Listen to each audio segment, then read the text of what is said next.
नमस्कार।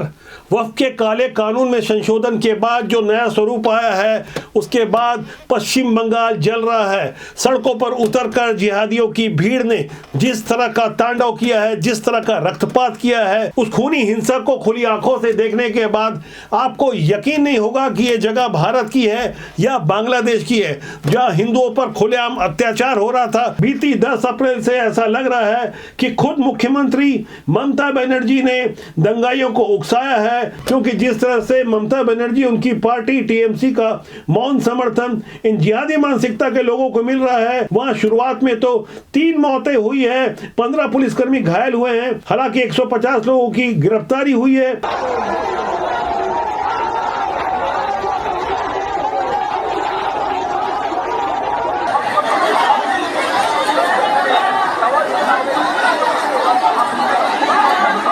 केंद्र सरकार ने हिंसक इलाकों में 1600 जवानों की तैनाती की है, जिसमें 300 बीएसएफ के जवान हैं। कुल 21 कंपनियां फिलहाल तैनात की गई है। हिंसा से निपटने के लिए इंटरनेट बैन किया गया है। बीएनएस की धारा 163 भी लागू कर दी गई है। इस बीच मुर्शिदाबाद से 500 से ज्यादा लोग पलायन कर गए हैं। वो जिहादी जैसा चाहते थे, मुर्शिदाबाद को मिनी पाकिस्तान या तालिबान बनाकर रखना चाहते थे। उस इलाके से हिंदू आबादी का जिस तरह से पलायन हो रहा है, आप खुली आंखों से देखिए। ये भारत में हो रहा है, बांग्लादेश में नहीं। ये तस्वीर है मुर्शिदाबाद के धुलियान की, जहां नदी पार मालदा के वैष्णव नगर में एक स्कूल में करीब 500 लोगों ने शरण लिया है। इन लोगों का कहना है कि उनके घर पर तोड़फोड़ करने के साथ आगजनी की गई है, उनके घर को लूट लिया गया है। इतना ही नहीं, पीने के पानी में जहर मिला दिया गया है। यदि मौके पर बीएसएफ नहीं होती तो हो सकता है दर्जनों लाशें वहां बिछ जाती।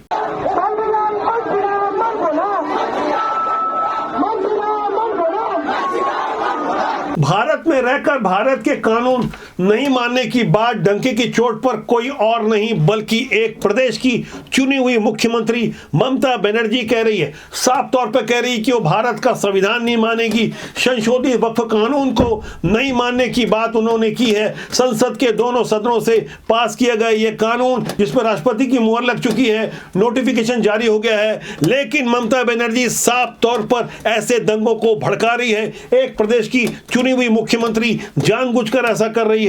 इन दंगों से जमीयत उलेमा हिंद और असदुद्दीन ओवैसी जैसे लोग खुश हैं। आप अपनी स्क्रीन पर टीएमसी के सांसद और पूर्व क्रिकेटर यूसुफ पठान की आराम से चाय पीती हुई एक तस्वीर देख रहे हैं, जिसे उन्होंने खुद पोस्ट की है। इस तस्वीर को देखकर आपको अंदाजा लग सकता है कि एक तरफ बंगाल जल रहा है, वहीं बंगाल के ये सांसद यूसुफ पठान किस तरह से बेतकल्लुफी से चाय की चुस्की लेते हुए चुपचाप हिंदुओं के कत्लेआम के पल का आनंद लेते नजर आ रहे हैं। जलते हुए पश्चिम बंगाल में नेता विपक्ष शुभेंदु अधिकारी कलकत्ता हाईकोर्ट में याचिका दायर करते हुए मांग कर रहे हैं कि केंद्रीय बल की तैनाती की जाए, हिंसा की जांच एनआईए से की जाए, जिस पर हाईकोर्ट ने हिंसाग्रस्त इलाकों पर केंद्रीय सुरक्षा बलों की तैनाती का आदेश दिया है। यानी हाईकोर्ट को भी राज्य के सुरक्षा बल पर कोई विश्वास नहीं है। जस्टिस सोमेन सेन की अध्यक्षता वाली बेंच ने कहा कि हम उन रिपोर्ट को आंखें मूंदे नहीं देख सकते जो सामने आई है। जिस तरह की बर्बरता हो रही है, मुर्शिदाबाद के अलावा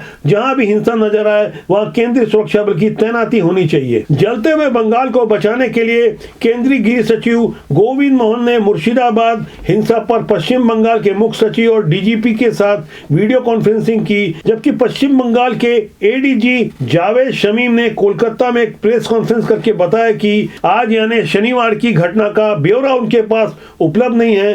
पुलिस की ओर से गोली नहीं चलाई जा रही है, हो सकता है बीएसएफ ने गोली चलाई हो। यानी कुल मिलाकर जावेद शमीम जैसे एडीजी स्तर के अधिकारी भी राजनीति कर रहे हैं, केंद्र की सुरक्षा एजेंसी के ऊपर आरोप लगा रहे हैं। अभी फिलहाल जांच नहीं हुई है कि कौन से सुरक्षा बल की ओर से गोली चलाई गई है, लेकिन जावेद शमीम जैसे लोग ममता बनर्जी के इशारे पर जिस तरह से दंगा भड़काने में अपना सहयोग दे रहे हैं, इस तरह के बयान जाहिर तौर पर आग में घी का काम करते हैं। यहाँ गौर करने वाली बात यह है कि 12 मार्च को मुख्यमंत्री ममता बनर्जी ने कहा था हमारे प्रदेश में वक्फ का संशोधित कानून लागू नहीं किया जाएगा।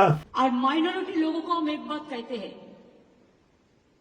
देखिए आप लोगों को दिल में दुख हुआ है वक्फ प्रॉपर्टी के लेके, आप भरोसा रखिए बंगाल में ऐसा कुछ नहीं होगा।